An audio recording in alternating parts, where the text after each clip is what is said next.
All right, Saggies, welcome back. So we're going to go ahead and see what our message is right now for the storytelling. We've got a Scorpio energy for starters. Real bright, real bold, and real changeable, right? Death card. So this is like not just changing one thing. This is somebody who's revamping their thought processes, they're revamping their wardrobe, they're revamping like literally every aspect that doesn't suit them anymore. This is somebody stepping into a new timeline. I feel like it's a very symbolic thing that someone is doing. Like they may, when sometimes we just get tired of having the same old cycles replay, and finally we go, wait, why are the same cycles replaying? Maybe it's because I haven't made some like mental shift yet. So let me make my mental shift. And while I'm at it, why don't I make some other shifts in my life too? Why don't I change a whole bunch of other things? Literally, somebody could be snazzing up their wardrobe. They may suddenly start wearing bolder colors. We got the Magician. We've got some Virgo Gemini energy popping up here. This is a character who, yeah, they could wear more reds now. They could like wear a little bit more like flair, a little bit more bling. This could be somebody who is like externally showing the world that like I'm here and I'm doing things different. That's why I'm saying somebody might be dressing a little bit more bold. They could wear clothing that is not stylish. It's rather something that is just unique to them that they simply like. And they're like, screw it. I don't need to be fashionable. I need to be me. And I kind of feel like they're going to make some waves. I feel like they're going to be a head turner because anyone who becomes this charismatic, and when I say charismatic, I'm talking about charismatic within the universe, meaning they are charismatic people draw things to them, right? They draw people to them.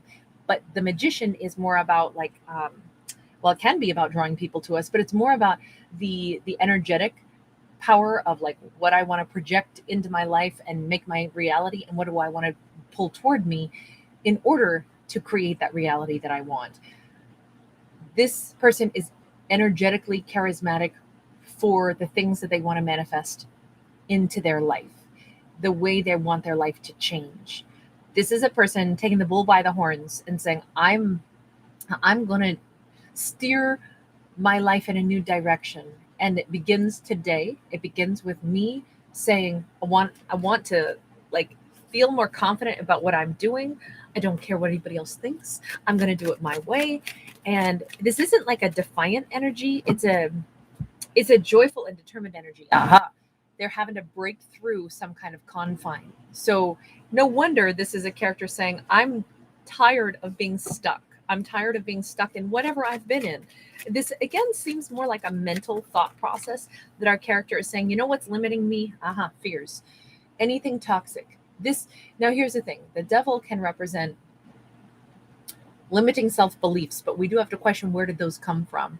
Did we put them in our own head, or did we pick those up along the way? Because, like sometimes we get patterned to like only hear the negative. Maybe we didn't have a lot of support around us. Maybe we didn't have people that said, hey, you're really great at that. You could do anything. Hopefully everybody has someone in their life that tells them that, because truthfully, anyone can achieve whatever their interest is. However much energy we're willing to pour into something that we love, we can achieve great heights. A lot of the some of our greatest scientists started out as laymen who were just interested in something, and they became like a major influence in scientific breakthroughs. And it's because they were interested in something, they focused their energy on it, and eventually they became like, the father of, chemistry, or, it's amazing how if we love something and we pursue it simply because of the interest we have in it, we can become an expert in almost anything. So I kind of think that if our character didn't have support around them, that might have impacted the way they then told themselves, well, I have limitations. I can't possibly achieve that. And I think that mindset, they're so over it. This character is like, I'm not going to walk around and feel this way anymore. That's like Old hat. Don't care to act like that way anymore. Who's stopping me now? Only me if I keep, committing myself to those limiting beliefs. Ha! Emperor. So I won't. No, I won't. I'm taking charge of everything. This could be the story of an emperor, someone who stepped into their own. This could be a divine masculine who says, you know what I said, take the bull by the horns. This is somebody, and I said steering their life in a certain direction. Man, oh man, do we ever have? He's got his bulls are right here. Like he could take a hold of the handles of his throne and drive it anywhere he wants. Very strong, very, very, very strong. Somebody got over their fears. Somebody got over their own inhibitions. Somebody has arrived at like the full level of their maturity, their capabilities. Oh, this is a sexy person. I'll tell you that right now. Sexy because they simply are unapologetically themselves. They feel like I'm in charge of my life. I direct this. That right there is some awesome confidence. We had Capricorn and we also had Aries energy. We're getting a lot of major arcana because this is a major shift. So what is our emperor going to do now? Now that they are in full swing, Six of Swords, first thing that they're doing is they are leaving behind the old life, the old remnants of whoever they were, wherever they were stuck, whatever connection they were stuck in. This is a character who has, I would say that they have completely turned their back on the old limiting lifestyle that they had and possibly old connections that don't suit them anymore. They've got a Queen of Swords that they're headed to have that Ten of Cups. Is this our Sagittarius? Is that what's going on? They are headed straight toward their Sag. Someone who demanded from them, like, you just need to be sure of what you want. I have boundaries. I don't want someone who comes in and is using me as their escape hatch, or worse, using me as the band-aid to patch them up so they can continue to have the courage, well, not even the courage, but so they can continue to have the energy level to stay in their stuck energy. You have to sever those connections with the things that you say you don't want to be in anymore and offer me all of you. All I want is all of you. I want you to choose to build a life with me. Choose happiness. Choose to build something together. I feel like that is the message off of this. Sag laid it out very plain. If this is Sag, they laid it out very plain and very clear. Don't come toward me unless you're offering me all the good energy that you have to build with me. 100% though. You can't give me. Okay, so let me put it this way. In a 10 of Cups, one person brings in their 5, the other person brings in their 5, and now together we make 10. And what we have is this really strong bond where we both are, I'm giving all of my energy to building happiness with you. This is my priority. What I care about is protecting our union, our connection, and solving our problems. And the other person says, yes, I do the same. If one person, say Sag, was all in as that Queen of Swords, but they were only giving 3 of, instead of their full 5, guess what? That's not a very strong connection, right? Where's that other? Sag has nothing to firmly lock into. So if they were still stuck somewhere else, even with just part of their energy, it's like, well, Sag, you have all of my emotions, even though maybe my time is still taken somewhere else. That's not going to fly.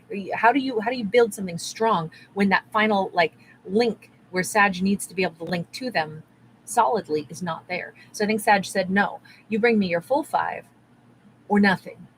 You commit totally to building a life of happiness or nothing. You can't live some of your energy by connecting with me, having some emotional romance with me, but be physically someplace else. So that doesn't work. And I'm feeling like this might have been one of those storylines where this was a situation where maybe it was 9 minutes in. Sorry, guys, puppy barked to protect me from our mailman. I should always think about, I never know when the mailman's coming though. But anyway, I just feel like our Sag, if this was like either a long distance or this was more of like an emotional bond that had formed, but without it being able to really take place in the 3D, that's where Sag said, no, it's all or nothing. It's the 3D connection with me, 100% invested or nothing. I won't take less than all. So this character, they've done it. What was the turning point for them? I do want to see, what was it that made this person step up and say, you know what, gosh darn it, I do want to change everything. Ooh, Queen of Wands, Justice, Four of Swords, Five of Wands. You know what? I think when Sag laid out, like, they must have said it in such a way, because the Queen of Swords is very, very good with their words.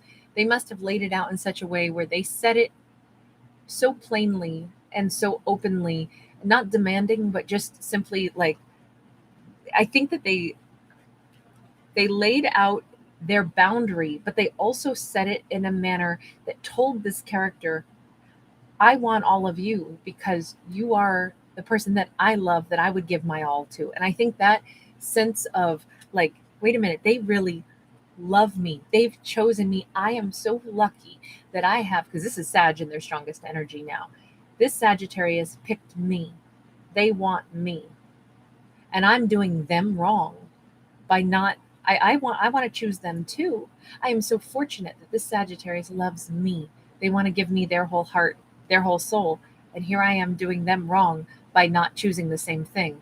All because I still have, broken energy. Well, I need to heal that broken energy and give everything I've got to my Sagittarius. Because this is somebody, when you're lucky enough to get picked, like, let's put it this way. Let's take this away from the romantic thing for an analogy. And let's say if we are lucky enough to get hired, or let's say selected to get into like a really amazing training program, or like some really like amazing university or something, do we then say, well, I mean, they've invited me in on a full scholarship, or this company is hiring me and they're going to give me like a bonus package that is 1.1 mil a year, but I don't know, I'm just kind of still like, I'm a little tired right now, or I don't know that I really am going to be able to work that hard for this opportunity that I'm being given.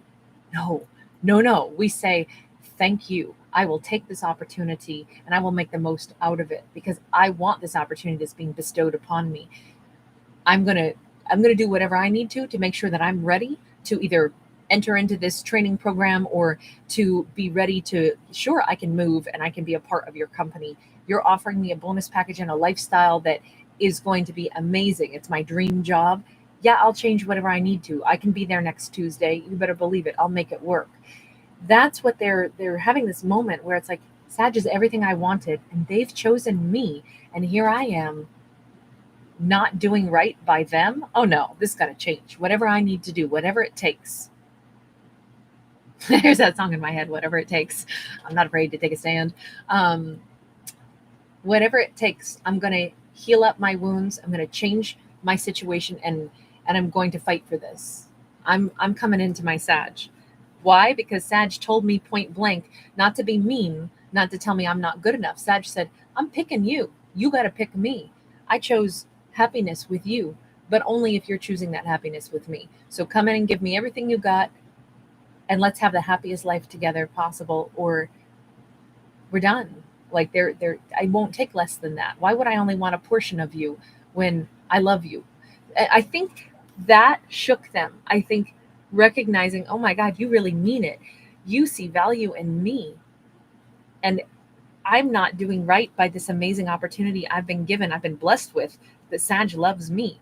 That's what pushed this character to say, I need to get over myself. I need to get over my fears, and I need to take life by the horns, and I need to say, this Sag loves me, and I'm going to make darn sure that I not only am like worthy of it, but I want to love them the same way. That's what Sag wants from me. They want me to love them the same way, and I do. So where's the fear here? Never mind. Love gives you wings. You know what? This is a really, this is kind of a story of how genuinely loving each other can lift things up. We got a Three of Swords and a Three of Wands. Where is this relationship going? Away from heartbreak and into the future where all things are possible. No more sitting around feeling like, oh, but I have this bad thing that happened to me and I'm still not over it. A lot of things will happen in a character's life that can, make us feel sad and make us feel betrayed and heartbroken. But the beautiful thing is, this Sag isn't one that is bringing that into their life, and they realize it. They're saying, why would I live in a heartbreak energy and turn away from my Sag? Why don't instead I move to the future and build a life without that heartbreak that is only a 10 of cups and is filled with the time and energy and the love that I can share with my Sag. This person, I do think that they probably had something significant that hurt their feelings, something that broke their heart, but they are getting over it. This could have even simply been they were still lingering on a heartbreak from an ex relationship that they just weren't totally over. And now they're like, what am I doing not being over an ex? Who cares about the ex? I got Sag standing right there who loves me. Why am I letting fears? Because remember, it was all about mental stuck energy. So it could have been a heartbreak. It could have been that they were still obsessing over something that happened in their past, a lover who did them wrong. And they're like, why do I care about a lover who did me wrong? I have an amazing Sag. So they get over that heartbreak simply because they realize, why would I not turn towards something so beautiful and such an amazing gift? So guys, I'm going to leave that one there. Thank you so much for hanging out with me. If you do enjoy the channel, please do give it a thumbs up. Please do subscribe. I'll see you in the next one. Bye.